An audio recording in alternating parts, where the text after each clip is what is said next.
Hi, welcome back to the Recruitment and Beyond podcast. We are joined today by Gemma Burns from Lilibet Coaching. Brilliant to have you with us today. Gemma, nice to see you. Thank you, and you. Yeah, thank you for inviting me on. Not at all. Really looking forward to today.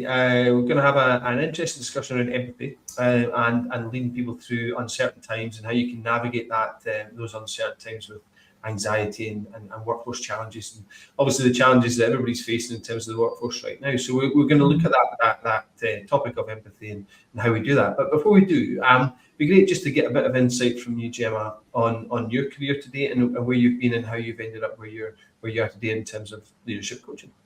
Yeah, absolutely. So I have been in HR for just over 20 years now. Started at, admin level, went and did a college course whilst my daughter was 1 year old at the time, evening classes, and discovered that I really enjoyed all elements of HR. I've been lucky enough to go across many different industries, aviation, oil and gas, renewables, everything in between, transport, public sector, private sector. And I started my more senior element into HR probably 10 years ago, stepping into more of the business partner side of things and really getting into more a strategic view of how organizations and people come together, the processes and the strategies that come along with that. And I was lucky enough to, as part of one of my positions within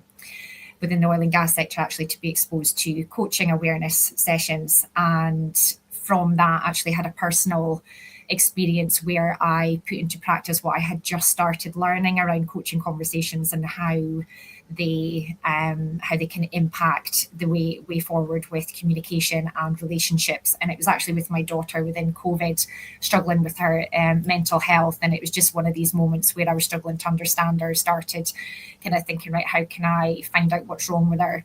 Mm-hmm. And just in that moment, it was like a light bulb that kind of said to me, right, ask a question, and then sit quietly and actively listen, which is really difficult. And we'll go into this with empathy with leadership as well. But it was one of these moments where I'm a fixer, I'm a solution finder. Yeah. And, if you ask closed questions, all you're going to get is a yes, no answer. But it really hit home that when I started changing the way the conversation did and how powerful coaching was, and that then led me into the coaching world alongside HR. Now, it is very useful in everyday conversations, at work, home, within relationships in general, and just how you can communicate differently. But it really did bring about that sense of, acknowledgement and understanding that empathy and self-awareness and everything that comes into play really does make a huge difference within the workplace. So bringing my HR and my coaching experience together over the last 3-4 years now since I started doing coaching. I'm now running my own consultancy business for HR consultancy, which can be any size of business, small businesses that need a bit of support, or projects for larger organizations, as well as coaching managers, leadership, delivering coaching workshops, and also doing life coaching on the side. So it's a bit of a mix. busy time. Yeah, it's great though. It all comes together. Every element of my experience over the last 20 years absolutely pulls together. Yeah, it's all linked, isn't it? Yeah, absolutely. Yeah. And it's all connected, which is kind of where we're going to chat today. And I guess for me, it's just to start with, why does empathy matter more now, I suppose, than it ever did? I don't know if that's the case, but it certainly seems to right now, the empathy and being able to lead in that way. Why do you think that's important just now? I would say that previously empathy had been maybe a nice to have. Not everybody would have been, aware or consciously thinking we need to be more empathetic in this situation or take a more empathetic approach. But in my opinion, it's moved to more of a core leadership capability, because psychological safety directly impacts performance and retention in the workplace.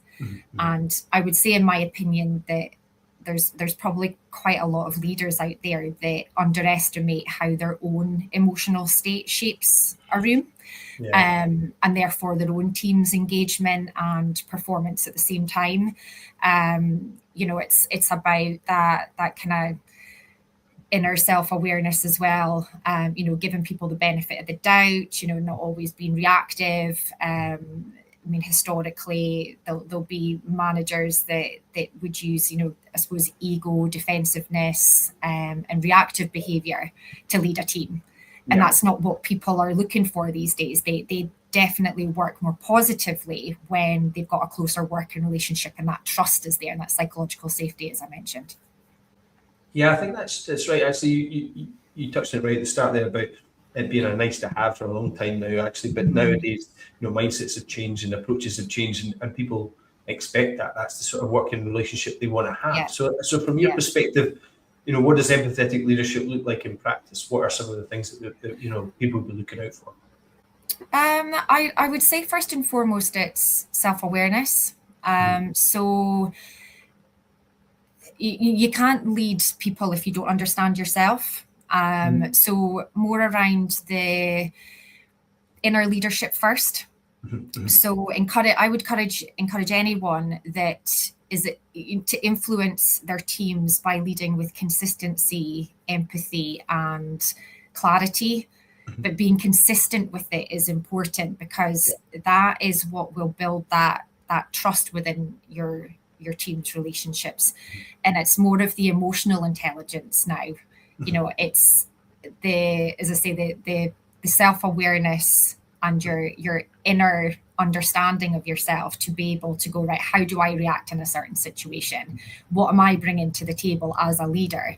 And being able to give space for conversations to happen as well, because loyalty, positive performance, positive working culture, all comes down to that communication and relationships at the end of the day.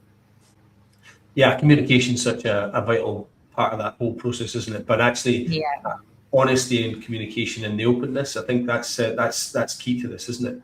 So what are the biggest mistakes that leaders make when they're navigating that uncertainty, do you think? I would say that a lot of leaders will rush to try and provide certainty in a situation of uncertainty, if that makes sense. But they will rush to go and try and give answers that perhaps they don't have in that moment. But people will appreciate having, connection and honesty in the first instance, to be able to say, I can't give you an answer right now. I don't know exactly what's going on at the moment, but I am here to support you and to be able to try and navigate through this as best we can together. So, the mistake to rush into answers when you don't necessarily have them is probably where leaders make it more difficult for themselves. Because in that moment they can't do it. And it also, I think there's another mistake that can sometimes happen is that leaders will underestimate how much their own stress is projecting into a situation. Now, we've all been there, personally, professionally, you're stressed out yourself and you're trying your best to maintain patience and, try and maintain that resilience within a situation. You are the leader. You're trying to be that role model. And it is really difficult when you're shouldering things yourself to maintain that situation and be a positive leader. And it's completely normal. It's human. But you do need to maintain that role model, that, I suppose, give that clarity within the moment as much as you can provide clarity. But as I say, with connection and the honesty along with it. So don't jump into things, try and not be too reactive. Yeah. I think there's a step before that, isn't there? There's that, because you're absolutely right, there's that nervousness to say, look, I'm the leader, so I need to be able to project, I need to give people the answers, I need to project strength and, certainty and so on. But if you're the type of leader who's gone out there and said to your team, look, this is how we're going to be, there's a vulnerability here, I'm going to be vulnerable with you, I don't have all the answers. because I think there's a nemesis to think that as a leader, my team need to know that I know the answers, and it's not always the case, is it? I think you need to show a bit of vulnerability in that situation. Right? No, exactly, and it's human. It's showing vulnerability as well. Well, it's my opinion that I would say that it's a strength. It's not a weakness. Allowing people to see that you are human and that things affect you too, and that difficult times will come, and they will always come within business. We never know what's going to happen. Economically, there's factors outside, externally, that we just can't control. And all you can do is control in the moment what you know and how you can support people. Mm-hmm. And see, with the leaders have got to communicate difficult decisions, there's difficult things that need to be put out there to the organisation. So how do they do that with empathy without kind of sugarcoating the reality? There's the reality here, and you need to be able to tell people that, but you don't want to sugarcoat it, but you need to be clear with your communication, don't you? Yeah, it is about maybe softening the message. You can soften it without sugarcoating it as such, being able to give people the reality so that they can prepare themselves for potentially a worst case scenario, or as I say, providing that as much transparency as you can in that moment. If you don't know the answers, then be honest about it, because people will respect you more for it at the end of the day, and be able to come to you and have a conversation. But it's much more about being able to acknowledge the human impact that's coming along, and that's where the empathy would come in that situation. You can still be empathetic without being, I think that word soft or fluffy comes around, when you're talking about being empathetic or being nice in a situation. That's not what it needs to be. It's just been understanding, and as I say, understanding that and accepting the human impact that comes along with uncertainty in certain situations. Yeah, and I think that's changing, but I do still think there's that mindset of it being a bit fluffy, well, it's don't know how to describe it, but you're right, fluffy's probably the best, or soft. It's not that, is it? It's a sign of strength to be able to say, look, I don't have all the answers, but I can help. We can work through this together. I think it brings people together if you're that open, honest leader. Yeah, and the closest things that will bring you closer together are difficulties, and that's true within your personal life and in the workplace, because you will form more connections with people if you're going through something difficult together, and being understanding, even knowing your teams, take time to understand your teams, get to know what they're doing, in their home life, know what gets the best out of them, what is their home situation with their support structure, with their kids, what might they be worrying about in that moment, because you can have an open conversation with them if you understand them better. Yeah. And again, they're more likely to be more honest and open with you if that's the case. And, being able to say, if you need to come and talk to me, I'm here, or, if there's something worrying you about something, just come and talk to me. Having that openness, you can have a positive working relationship with someone and have that kind of working relationship and understanding without it being, crossing a line or being too personal, and people will come to you if they feel comfortable to do so. Absolutely. So, I suppose that touches on the next question, which is around retention and engagement. How does empathy influence employee engagement and retention, essentially? So I've mentioned it already, but the psychological safety aspect, and there's a lot more awareness around that in recent years as to how psychological safety impacts an individual's performance, and also will encourage them to stay within an organization that they feel safe in. And when looking at Maslow's hierarchy of needs, for example, safety is ultimately the thing that we all need, whether it's financial, emotional, it's something that we, and physical, obviously, it's something that we all need as a foundation layer in order to be able to allow everything else to go into place fit nicely into place.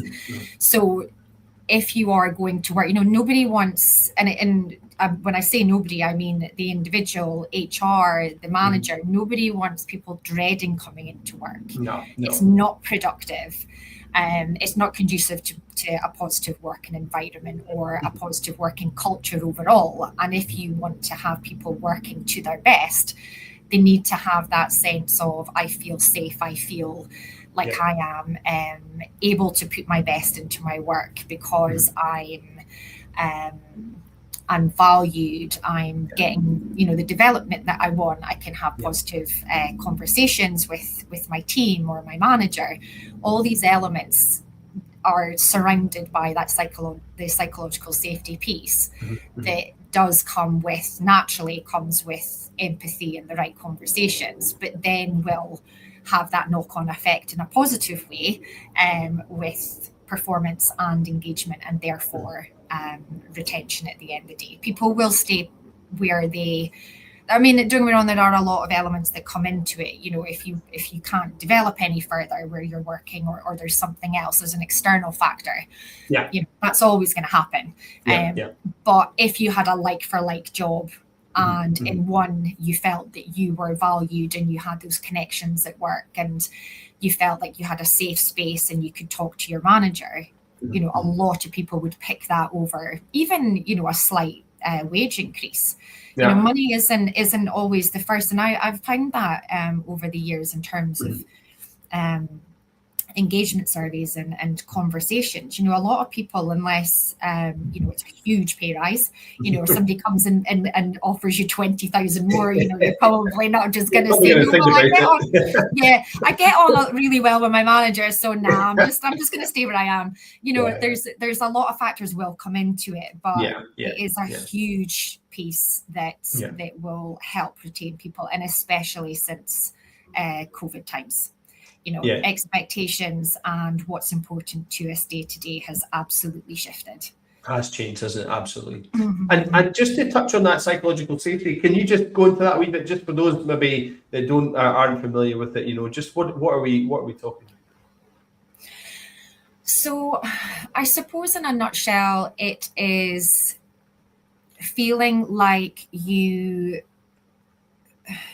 can have an open conversation. You can be honest. You're not scared to be able to open up about something that is maybe concerning you, for example. Okay. It's about being able to I think it's quite hard to kind of put into words in it, because everybody's got different expectations as to what their comfort zone is, for example. If there's someone that is more resilient than the next person, maybe a certain conversation to them wouldn't affect them in the same way. And it's the same with psychological safety. What your limits or what you would be looking for are going to be different to the next person. But psychological safety at the end of the day is how you emotionally feel safe and secure where you're working. Okay. And you touched on this before in terms of HR, but very often HR is the kind of emotional buffer. During the tough times, they'll tend to take some of the emotional heat, I suppose. But how do the HR practitioners look after themselves, and how do they provide that buffer, I suppose? It is very difficult. As an HR individual, you're going to be exposed to a lot of things that can be emotionally draining, and your well-being or your I suppose resilience and the boundaries that you set up in order to look after that, they're not, I've mentioned nice to have already, they're not a nice to have, they're essential within that sort of role. You need to know what your boundaries are and how you can alleviate any pressure or stress that comes on to you. And that could be through peer support, taking time out for yourself, whether it's I have a really draining or potentially draining meeting coming up. How am I going to prepare myself for that? If, as an HR leader or a leader in general, managers, and I don't know if you've experienced this, but if you've ever gone through a redundancy process, for example, as an HR individual, you are acutely aware of the impact that conversation is going to have on the person at the other side of the table or screen. And even if you've not been the person that's made a decision and, had a direct input as to what's happening, you are having these conversations and you're literally seeing people break in front of you. You are, it's a horrendous situation to go through, but you are there to try and support the individual that is getting the news that their role is being made redundant. You could be having multiple of these conversations in one day. So it's something that HR and any other managers that are dealing with difficult conversations with people, or being just an emotional support to someone, and even more so if you're naturally an empath, you are going to naturally take that added pressure and emotional stress there. So very, very important that anybody that's in a people support role do look after their well-being and know what those are. It could be different for different people. It could be exercise for one. It could be reading a book for another. Being outside could be someone's preference. Being in a gym could be someone else's. But it's knowing what that is for you and making sure that you take that time, because building up that resilience again is essential within those roles. Yeah, and I guess it's so important to have that balance, because if you try and take the emotion out of this situation to protect yourself, you lack the empathy then with the person on the other side of the table. But if you're too emotional, you then affected yourself. You've got to try and find that balance, haven't you? Because that emotion is such an important factor in that conversation, isn't it? Yeah, definitely. So how can HR build the kind of leadership capabilities and around listening, psychological safety, that sort of stuff? How can the HR teams look to try and build that in their teams? I would say that it's developing it more as a leadership skill rather than like a behavioral trait. Right. So encouraging leaders to have, I've mentioned coaching style conversations already, but encouraging leaders to use tools such as coaching style to be able to lead more authentically. So, the active listening, giving space to teams, asking powerful questions, understanding situations, adding in that, the empathy piece, but it's developing it as more of a skill to being a more influential and authentic leader than, it might be expected that empathy is a personality trait, as I say, rather than a skill. I think it can actually be brought through by using different approaches to conversations to change the relationship landscape. Right. That is interesting, because I was going to say that was one of my questions was, is it skill? Is it something you learn? Is it something you develop? Or is it something you're born with? So obviously it's the same with a lot of these things. Some people are just born more empathetic. That's just the nature of life, I guess. But there is a way for coaching to bring that out. There's a way for coaching tools or frameworks to be able to help people to become more empathetic, is it? Yeah. And, it'll come down to personal experiences. Somebody might go through something personally that they can relate to somebody in their team. They can have a frame of reference. They can feel that there's a bit more value added to the conversation if they have been through something themselves. But also it's just say that there is that self-awareness, as in not projecting too much of yourself onto someone. But so there is some skills that could be learned. And I would 100% say that, I've been in HR 20 years. I am not the same person that I was 10 years ago, personally or professionally. I have conversations differently. I have different boundaries. I've developed personally and professionally in ways that I probably would not have thought would happen 10 years ago. But then I've been through things, I'm not going to go through them all. We might be here all day. We don't have another hour. But, I have, it's completely different stories. But, I, been through a divorce with kids, for example. My career kind of took a different shift because of COVID and that conversation I had with my daughter. Because although I was learning the coaching style, what coaching was actually, I'm going to be completely honest, because at the time we were rolling out a coaching culture where I was working, and it was more about we're going to have internal coaches, we're going to teach people how to have coaching conversations with their teams, with external clients, be able to get more potential clarity through conversation. And I, being an HR team member, I went on to the workshops just to kind of understand what coaching was, because we were rolling this out as an HR team. But then it's because I had that personal experience that I then realized the power of coaching, which then changed my career path.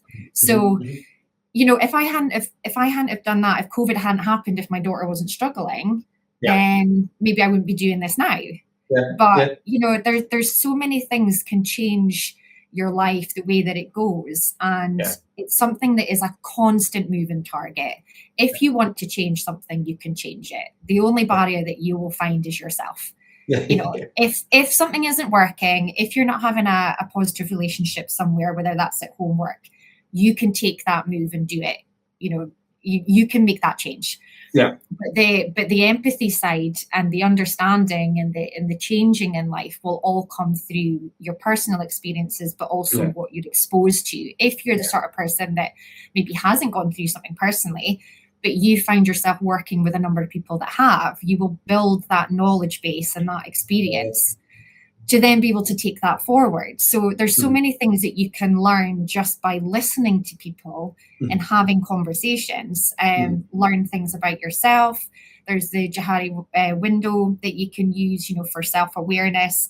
That's about how you perceive yourself, how others perceive you. You can learn things. It's a tool that you'd be able to find online if anybody wants to look into it. But it's about that 360 view of how people perceive you, and you're maybe not aware of.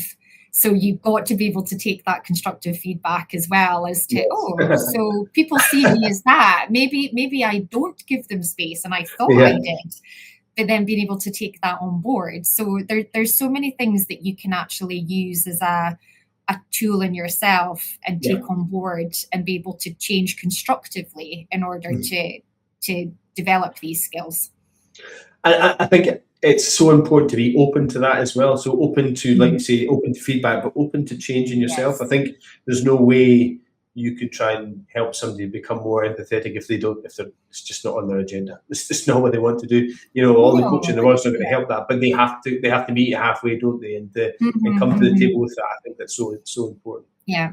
And the thing with coaching as well is you can only coach someone that wants to be coached. Exactly. Yeah. So I'm trying to think of an example. So if I was to ask you a question and you're not willing to kind of look within yourself and really find the answers in order to keep that conversation going, to make that transformational change, you're just going to go, I don't know. Yeah. And then, the conversation, cuts dead. You can't force somebody to actually look within themselves or to have a deep conversation if they're not in it as well. So it's very relevant that you've got that, you've got that two-way conversation. You can't force people to make change or to have a conversation. It's got to be down to them at the end of the day. Yeah, and actually taking right back to the conversation we had at the start around the business value of this, the business, in terms of retention, in terms of productivity around the team, all more productive when there's a level of, like you say, the psychological safety. People feel safe at work, and they'll be more productive. They're more likely to stay, and there's a real business benefit there. And so there's value in that empathy. Yeah. And, if you were to look at your absence rates, for example, and, figure out how much production has been lost, whether it's utilization of time or whether, you're in the manufacturing industry and it's literally a production line, you'll be able to determine what that loss is to the business by absence rates or loss of utilization. So understanding what the impact is in a monetary value and quantifying it in a way that you go, right, if we had fully engaged, productive people within our workplace, what could that look like? And no matter what organization you're in, whether you're producing a product or a service, that is going to be worth much more to you if you have people that are at work, willing to be at work, want to be at work, and to put their best into it, than you will if somebody's like, oh, it's Monday morning again, I have to go to work, and then just, sit and do the minimum because they're being paid to do it. There's much more to be said about someone that stays in a job, that you don't then have to go and spend recruitment fees and training fees. And, there's a stat out there that's something like, I think it's between, say, 1,500 every time you take somebody on by the time that you get them trained and up to speed in order to do the job efficiently. Yeah. So, you take your retention stats, take your absence stats and see what that looks like and go, if that was in a more positive place, what could that look like? How much more growth could we see? What would our turnover look like? It's all relative. Absolutely. I mean, so just to finish up, and as we go into another challenging year, it'd be good just to get kind of maybe 2 or 3 top tips on what HR teams and what leaders should be looking at in terms of developing that empathy, that communication skills throughout their organisation. Yeah, I would say that having a bit more awareness within your managers as a first step. Everything within an organisation, no matter what you're rolling out, comes from the top. And we all know that needs to be a buy-in from leadership that then cascades down into the organisation. If you have positive behaviours at the top, it will seep through the rest of the business. And if you want to have positive team dynamics, if you want to have positive engagement, start with the top. What do your leaders look like? What do your managers need training? Do they need coaching themselves to determine that self-awareness piece? They understand their own barriers. What would help them be a more positive influence at work? To then take that to the teams that then take it to the coalface. It's going to go from your leaders to your middle managers to your if they're client facing or if they're internal relationships, it's all going to come through there. And I think that if there's awareness there that you can bring forward, and then everybody has just a slight transformational change, that would make a huge shift if it was to go right the way through an organization. Right. Good. Excellent. Well, listen, thank you very much for your time today, Gemma. It's been a really good discussion. I really appreciate it. Thank you. If people are looking to maybe get in touch with you, where's best to catch up with you? Yeah, so I have a website. So it's lilibetcoaching.com, and it's the same as the Queen. It's my middle name, just for anybody's wondering why on earth I've got this name. It's my middle name that I ignored for probably about 35 years until in fact, no, I'm gonna be honest, it's a bit longer than that, before the princess arrived, and then everyone all of a sudden understood what Lilibet was. So it's LILIBET coaching.com. I have a contact form through there.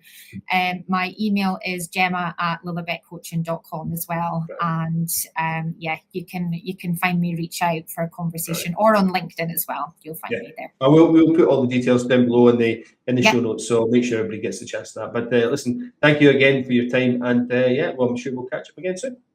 You're very welcome. Thank you so much.